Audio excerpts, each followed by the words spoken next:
tawag nito, mga BIR officials because of, Invader. oo, yung mga nagre-resignan po ng mga opisyal dahil sa takot. Ayan po, malalaking mga bagay na nangyari that really pictured the anti-corruption fight of the President of the Duterte administration. Really, basahin mo yung pangalan ng mga congressman and just how you do it. Alam niyo po, gaano laki ang takot ng gobyerno noon sa Pangulo at sa PACC. Yung una po, dyan sa customs kasi, ang bigayan ng pera dyan, Thursday, Friday. Minsan Thursday, minsan Friday. Ngayon, tulipat-lipat. Ibig sabihin, lahat ng mga pulimbat nila, hati-hati. Eh, nag-iimbestiga ho kami sa customs. Yung mga misdeclared nilalagay, VIOS, pero pala mga sports car, so babayaran mo lang, maliit na buwis, bayaran mo lahat. So technical smuggling. Pumunta ho ako dyan, Biyernes, umaga, bigayan ng pera. Pagpasok ko po doon, may dala-dala akong 2 truck ng SWAT. Ako po, kalahati ng opisina ng Quezon, nag-uwi yan ng takbuhan. Pagpasok ko rin sa, yung area ng tawag nito, yung mga nag-account, yung nagtitingin. Wala ako, malinis sa malinis. Ang sabi ng mga commissioner sa akin, ako, boss, ba't naman ganito? Paano pa kayo magtatrabaho nito? Nung pag-alis ko, nagbigay ako ng sulpina. Kaya, bakit? Bakit? Ano nangyari? Eh, kalahati ho ng opisina namin, umuwi na sa takot. Ngayon, pagkagawa mo yun, baka, una, di ka makakapasok sa customs. Mapapasok pa lang, babarilin ka na. Pero noon, hindi ko ganun. Ito pa. Nahuli po namin sa video cam, yung body cam, yung 2 district engineer na nanghihingi ng pera. Isang 10 million, isang 4 million na inilatag sa mesa. Nakuna ng body cam ng agent namin, yung transaction, narinig lahat. In-expose po namin yun sa media, dahil yung 2 pinakasikat na district engineer, cash, nasa mesa, 4 million pesos. In-expose, sinibak, kinasuhan, binanggit yung mga congressmen. Kinabukasan po, after that, kinuusap ko si Secretary Villar, si Mark. Noon, sabi ko, kausapin ko yung lahat ng district engineer. Alam niyo sino nanguna sa event? Sabi niya, sige, Commissioner, do what you have to do, you have my support dahil ako ang dahil pinagagawa ng Presidente talaga lang anuhin ang corruption. Pinatawag po namin lahat. Alam niyo kung sino ang unang attendee doon? Yusek Bernardo.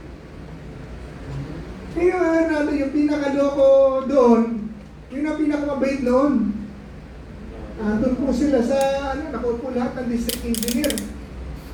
Parang ganito po, hindi na ho ito nakukover ng media noon dahil ito na po yung trabaho ng PACC sa loob Hindi mo naman napakita dapat sa media Ito yung, marami ho kami gano'n sa gobyerno noon, di lamang PACC na ginagawa na lang namin kasi trabaho namin, hindi na namin inilalabas sa media. Kaya naman, sinasabi ni Secretary Bello, it's part of our job, ba't namin in-media? At kahit lumabas sa media, sa dami ng mga accomplishments, hindi na natin na-appreciate lahat. So pinakita ko po yung unang 2 district engineer na hinuli, in-entrap, dinampot, kinasuan, tinanggal. So they already know the message. After that, tahimik lahat, kinuha ko na yung mic, sabi ko, okay, ganito po. Sabi ko, alam ko na we are all professionals here. Sabi ko, kayo, mga engineer kayo, mga professional kayo Ibig sabihin po, hindi na kailangan ng maraming salita para tayo magkakaintindihan. Nagkakaintindihan po tayo dito. Okay, ganito na lamang po, sabi ko. Hindi ko na huhukayin yung mga ginawa niyo noon.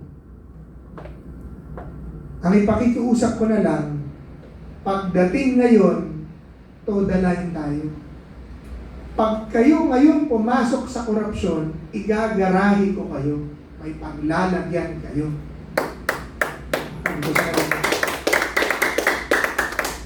Tahimik, pakiusap ko lamang po, habang nandito kami. Sabi ko, pag wala na kami, di bahala na ulit kayo sa buhay niyo.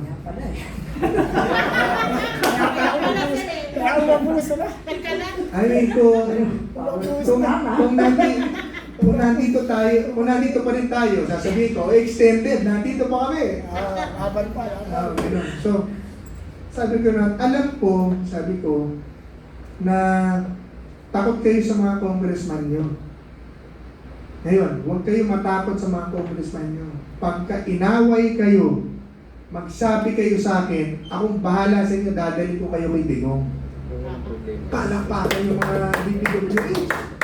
Yes sir. After that event po, bumaba na ang mga reklamo sa DPWH at pumalag yung mga district engineer dun sa mga hinihingi ng Kongreso. Kaya bumaba rin po ang korupsyon nun. Gaya sinabi ko sa inyo, ang baba-baba sa hindi na wala. Tinatago sa amin pero napakababa. Kaya ang unprogrammed funds noon 200 billion. Ngayon 800 billion.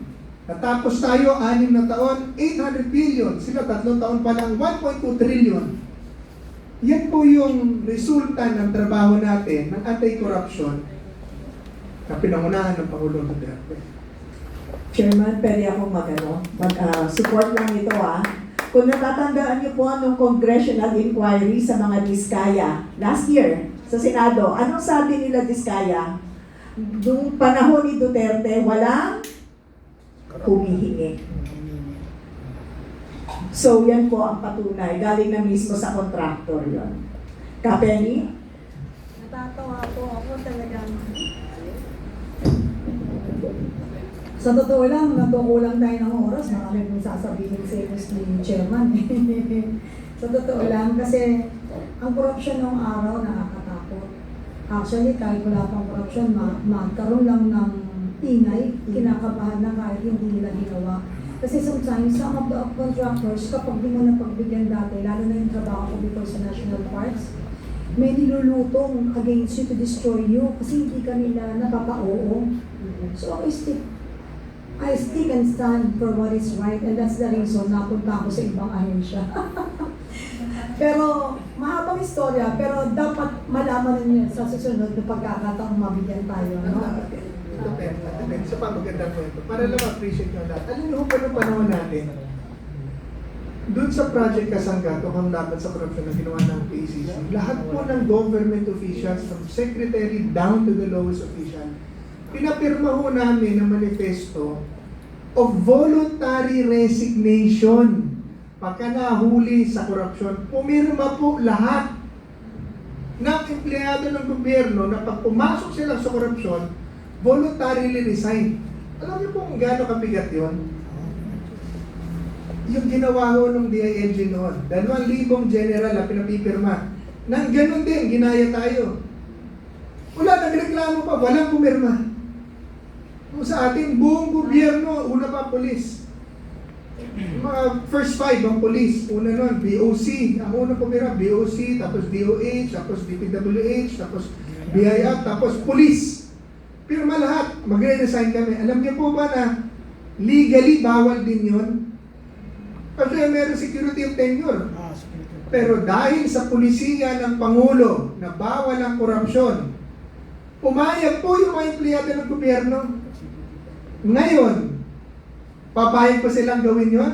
Naku, hindi. Hihingi pa ng pera. Naku, tigil-tigil nyo ako ng korupsyon. Dati pa ako dito sa Malacanang, sa mga congressmen. Kasi maraming kalaban ngayon sa BP. Maraming kalaban demonyo.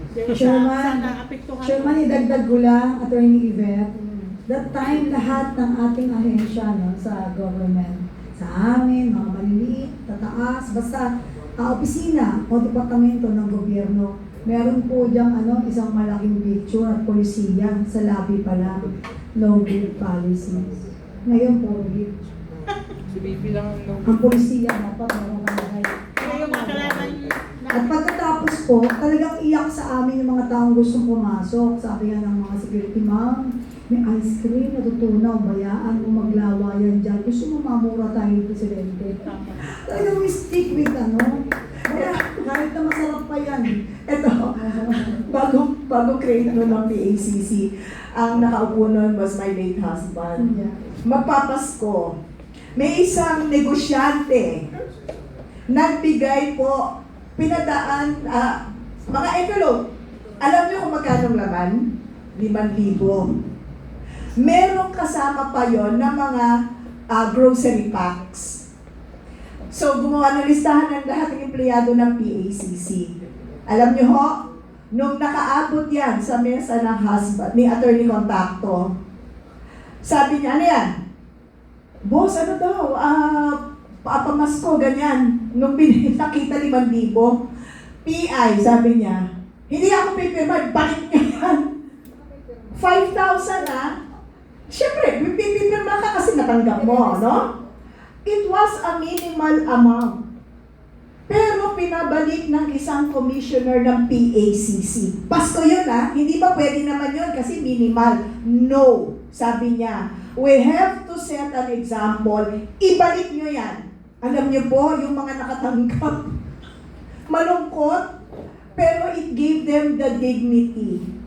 Kaya maliit yan, kung sa tingin man ng taong bayan, maliit, it is still considered as graft insofar as the late Commissioner Contacto is concerned. Ganon niya pinapahalagahan ang opisina na create ng Pangulong Duterte. So, eto po, last na lang, sorry Chairman, paano po naprotektahan ng mga whistleblowers at saka complainants ng Pangulong Duterte? Oo, nung una po, kaya kami yung sunog na sunog dahil talaga yung mga nagsusumbong sa amin, hindi yung lumalabas yun. Ang lumalabas po nun, alam niyo yung mga sekretaryo, commissioner, undersecretary na nakakasuha namin, yung mga direktor, inihaharap po sa akin yun. Noon, ma'am. Lahat na kinasuhan ko, kayo imagine yung kinasuhan mo, iaharap sa'yo para doon kayo sa tao ni Itigong din. Doon kayo magkukonfrontasyon. Pero yung nagbigay sa amin ng ng mga informasyon, never mong lumabas yun. Kaya protektado yan. I remember yung sa customs, yung hinuli po namin yung jewelry smuggler na 10 bilyong piso na pinasok na pera dito sa Pilipinas para ipang fund sa terrorism. Dinampot namin yun sa airport. Ako ng una nahuli namin, 13 yun. Mga Muslim, mga terorista, dinampot namin ISIS. Natutukan po ako ng baril doon. Nung, anong tawag nito? Yung witness namin doon, whistleblower, siguro 3 taon mo itinatago. Hindi nakapagtrabaho ng tago, pero she was very happy na kahit wala siyang trabaho, sinusustenan po namin yun. Tulong-tulong kayo magkakaibigan. Wala naman kami pera sa BACC, bahay, safe house, yung sustenan sila ng pamilya. Ano tawag ito? Kinarga po namin yun.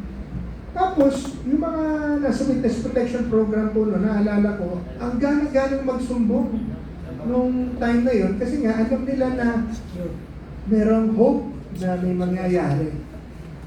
Ganun. Hindi kaya ngayon, pag ikaw ang nag-witness, ikaw ang ikukulong Kaya magre-restitution ka pa muna. Diyos ko, ikaw ang nagsusumbong, ikaw ang iniimbestigahan. ikaw tinatawag. Wala na. Si Diskaya, nagsumbong siya ang kinukulong. Hindi ko sinasabing wala siyang kinalaman. Sinasabi ko, itinuturo niya yung mga mastermind eh. Di ba? Dahil sa kanya, maraming makukulong. Si Cabral, pinatay eh. Patay-patayan. Or nagpatay-patayan. Abangan niyo po yung report ko tungkol dyan. Patay-patayan. Then kung sino nga yung, alam niyo ba kung gaano kahalaga ang testimony ni Cabral?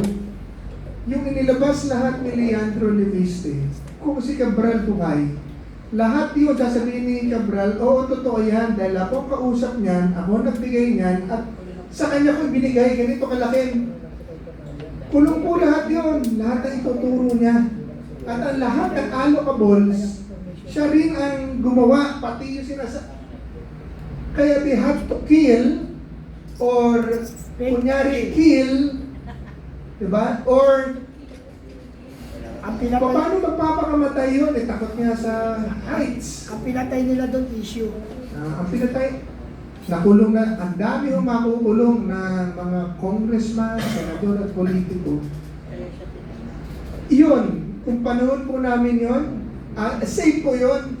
Baka sa Malacanang nakatira yun. Or something like that, at least. Dami.